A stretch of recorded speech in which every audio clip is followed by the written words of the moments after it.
53 বছর ধরে আমরা দেখতেছি যারাই ক্ষমতায় আসে তারাই দেশকে শোষণ করে, তারাই দেশের মধ্যে সন্ত্রাস নৈরাজ্যবাদী সৃষ্টি করে। এদেশে একটা ইসলামী রাষ্ট্র চাই, যেখানে ইনসাফ ভিত্তিক সমাজ হবে, ন্যায় বিচার প্রতিষ্ঠা হবে, সাধারণ খেটে খাওয়া মানুষের অধিকার আদায় হবে। এদেশে যতক্ষণ পর্যন্ত ইসলামী হুকুমত কায়েম না হচ্ছে ততক্ষণ পর্যন্ত এদেশে আমরা শান্তি দেখতে পাবো না। 53 বছর ধরে আমরা দেখতেছি যারাই ক্ষমতায় আসে তারাই দেশকে শোষণ করে, তারাই দেশের মধ্যে সন্ত্রাস নৈরাজ্যবাদী সৃষ্টি করে।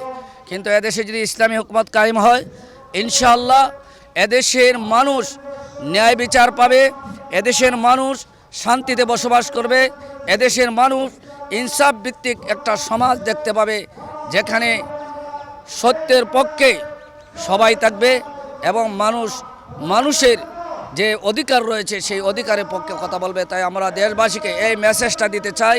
আপনারা দেখতে পাচ্ছেন এই ফাঁসিবাদী সরকার, খুনি হাসিনা সরকার এদেশকে একটি নৈরাজ্যবাদী সরকার, সন্ত্রাস কায়েম করে এদেশে একটি ফাঁসিবাদী সরকার পরিচালনা করে গেছে।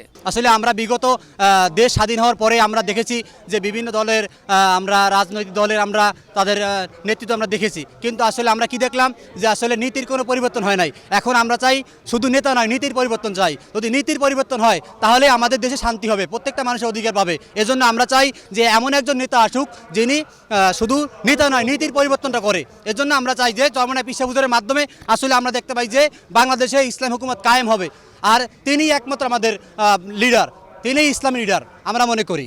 আমি চাই যে এরকম দেশে সরকার আসুক, যে সরকার আমাদের প্রত্যেকটা গরিব দুঃখী সবারই পাশে দাঁড়াক, সবারই সুন্দরভাবে দেখভাল করুক এবং মনে করুন সুন্দরভাবে সবারই পরিবেশনা করুক। কাউকে মনে করেন যে চোখে দেখবে, কাউকে দেখবে না, কারোর প্রতি খরচ করবে, কারোর প্রতি করবে না, এরকম যেন না হয়।